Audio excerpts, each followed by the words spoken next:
Campeonato Brasileiro começa neste fim de semana mantendo uma rotina. Quase a metade dos times inicia a disputa sob comando de treinadores estrangeiros, movimento que já foi visto como moda é cada vez mais firme e ecoa até na Europa. Impulsionado por Jesus e Abel, o aumento no número de treinadores estrangeiros no Brasil ocorre desde 2019, catapultado inicialmente pelo sucesso de Jorge Jesus no Flamengo. Do início da era dos pontos corridos, em 2003, até 2018 foram apenas 17 técnicos de outras nacionalidades no Brasileirão. De 2019 em diante, o número mais que dobrou. Na temporada 2020, por exemplo, teve 3 estrangeiros no comando de equipes no início do Brasileirão: Eduardo Coudet Inter, Jorge Sampaoli Atlético MG e Domenech Torrente Flamengo. O total chegou a 7 com as chegadas de Abel Ferreira, Sapinto, Emiliano Dias e Gustavo Morínigo. Isso que Rafael Dudamel e Jesualdo Ferreira nem chegaram a participar da Série A, pois foram demitidos antes. E virou rotina, a cada ano o número de treinadores de outras nacionalidades se manteve alto ou cresceu. O princípio do Brasileiro de 2021, por exemplo, contou com 5 treinadores de outras nacionalidades,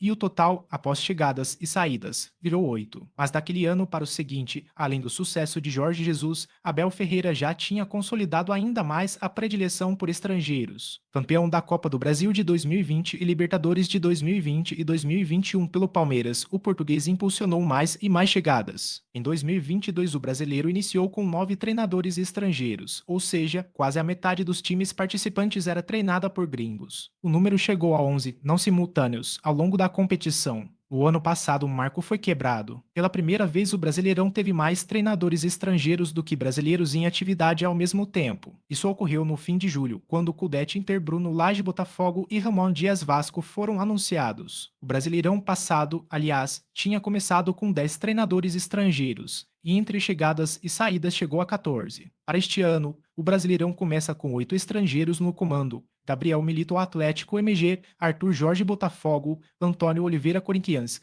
Juan Pablo Vojvoda Fortaleza, Eduardo Coudet Inter, Abel Ferreira Palmeiras, Pedro Caixinha Red Bull Bragantino e Ramon Dias Vasco. Ainda é uma moda, perpetuada pelo sucesso do Abel Ferreira no Palmeiras, mas cada vez menos uma moda. Os clubes brasileiros estão contratando treinadores como se acostumaram a contratar jogadores estrangeiros. Em geral, eles são mais baratos que os brasileiros proporcionalmente falando, em nível de sucesso internacional. E também tem a questão de uma renovação pequena do primeiro escalão dos treinadores brasileiros. Então, os clubes, muitas vezes para fugirem de sempre os mesmos, um grupo de 20 técnicos que costumam trabalhar na Série A acabam priorizando estrangeiros, porque este grupo já rodou muito, se desgastou muito e é visto com maus olhos por muitos torcedores. Então você vai ao exterior para trazer caras que não estão tão queimados no mercado brasileiro. Rafael Reis, colunista do OL Sucesso, ecoa na Europa a preferência por treinadores estrangeiros. No Brasil, ecoa do outro lado do oceano. Se antes qualquer gringo olhava com desconfiança para a instabilidade dos técnicos por aqui, hoje o mercado já se tornou atrativo, mesmo que ainda não desperte o interesse do primeiro escalão de portugueses.